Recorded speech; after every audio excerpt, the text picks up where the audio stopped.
ہے تو میں سب سے پہلے 3-4 فیزز میں بات کروں گا۔ پہلی چیز کہ جو پاکستان کا آج کرائسس ہے، اگر آپ کسی اکانومسٹ سے پوچھ لیں، کسی جو پولیٹیکل اکانومی سمجھتا ہے اس سے پوچھ لیں، اس ملک کی تاریخ میں اتنا بڑا کرائسس نہیں آیا جو آج آ چکا ہے، اور یہ کرائسس مینوفیکچر کیا گیا ہے، یہ نیچرل کرائسس نہیں ہے۔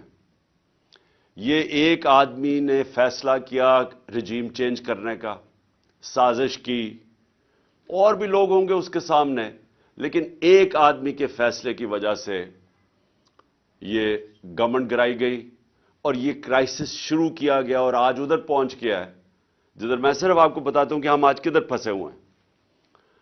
آج یہ جو اقتدار میں بیٹھے ہوئے ہیں یہ سب فیل ہو چکے ہیں، کیونکہ اس وقت ان کے پاس کوئی حل نہیں رہ گیا کہ معیشت کو ٹھیک کیسے کرنا ہے۔ سب نے امید لگائی ہوئی ہے کہ کسی طرح کہیں سعودی عربیہ سے پیسے مل جائیں، یا ہمیں کوئی چائنا پیسے دے دے، یا ہم سیلاب کو بیچیں اور کسی طرح سیلاب سے پیسہ لے لیں۔ سارے بھاگے گئے کلائمیٹ چینج کی کانفرنس جنیوا میں، اور کوشش سب نے کی کہ کسی طرح وہ ہم کہیں جی ہم کلائمیٹ میں متاثر ہیں، آپ پیسے دے دیں۔ کوئی پیسے دینے کے لیے تیار نہیں ہے۔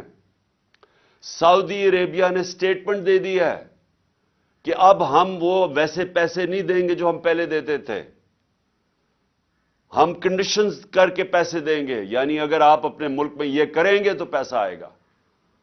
تو سارے جتنے 8 مہینے میں دنیا کے چکر لگا لیے ہیں، کبھی میں نے 3.5 سال میں اتنے دورے نہیں کیے جتنے شہباز شریف نے یہ 8-9 مہینے میں کر لیے ہیں، اور بلاول زرداری تو کبھی پاکستان میں ملتا ہی نہیں ہے، وہ سارا وقت دنیا کے چکر لگا رہا ہے، کوئی پیسے نہیں دے رہا۔ میں جو آپ سے آج بات کرنا چاہتا ہوں، پاکستان کدھر پھنس گیا؟ ہم ان لوگوں کے ہاتھ میں پھنس گئے ہیں جو 30 سال سے پاکستان میں اقتدار میں ہیں، اور ان کے 30 سالوں کے اقتدار میں پہلے ہندوستان آگے گیا پاکستان سے، پھر بنگلہ دیش آگے نکل گیا پاکستان سے۔ آپ سب کو پتا ہونا چاہیے کہ ڈاکٹر عشرت حسین اپنی کتاب میں لکھتے ہیں کہ 90 کی دہائی تک پاکستان کے سارے اکنامک انڈیکیٹر سارے بر صغیر میں سب سے آگے تھے۔ جب سے یہ 2 خاندان آئے ہیں، ان کی دولت میں مسلسل اضافہ ہوتا گیا، یہ پاکستان کے امیر ترین خاندان بن گئے ہیں اور ان کا پیسہ باہر پڑا ہے، لیکن پاکستان آہستہ آہستہ ڈوبتا گرتا آج ادھر پہنچ گیا ہے کہ ہمارے پاس اس ملک کی تاریخ کے سب سے کم ریزروز رہ گئے ہیں۔ ہم ادھر کھڑے ہیں جدھر آج دنیا پریڈکٹ کر رہی ہے کہ پاکستان میں سری لنکا کا سچویشن آنے لگا ہے۔ ہمارے آج وہ حال ہے، آج بزنس کمیونٹی سے پوچھیں کہ آج پاکستان کدھر کھڑا ہے۔ اس ملک کی تاریخ میں کوئی تصور نہیں کر سکتا تھا کہ ہم اتنا نیچے جا سکتے ہیں۔ آج ہمارے پاس ایل سیز کھولنے کے پیسے نہیں ہیں، اور خوف یہ ہے کہ جس طرح سری لنکا میں آخر میں تیل کے لیے پیسے نہیں بچیں گے جب تک کہ کوئی پیسہ نہ دے، اور پیسہ کس نے اب دینا ہے؟ کوئی باہر سے پیسہ دینے کے لیے تیار نہیں ہے۔ ہمارے پاس کوئی اب کمرشل بینک پاکستان کو لینڈ کرنے کے لیے نہیں تیار، کیونکہ پاکستان کا جو ڈیفالٹ رسک ریشو ہے وہ 5% تھا جب اپریل میں، آج وہ تقریباً 90% پہنچ گیا، یعنی لوگوں کو اب کوئی اعتماد نہیں کہ پاکستان کو اگر پیسے دے وہ واپس کرے گا۔ اور آئی ایم ایف اب پیسے تب دے گا جب ہم ان کی شرائط مانیں۔ ان کی شرائط اب یہ ہیں کہ ہر چیز اب مہنگی ہونے لگی ہے۔ اگر ہم شرائط مانتے ہیں تو اگر آج 50 سال میں سب سے زیادہ مہنگائی ہے تو ان کی شرائط مانگیں گے تو یہ مزید اور مہنگائی 50% اور بڑھ جائے گی۔ ہر چیز مہنگی ہوگی کیونکہ روپیہ گرے گا، اور جب روپیہ گرے گا تیل مہنگا، ڈیزل پٹرول کی قیمتوں میں، بجلی کی قیمتوں میں مزید اضافہ، اور اس کے علاوہ جو بھی ہم سمجھتے ہیں کہ جو بزنسز جو انٹرسٹ ریٹ ہے وہ سکویز ہوتی جائیں گی، بے روزگاری بڑھ رہی ہے، فیکٹریاں بند ہو رہی ہیں۔ اس لیے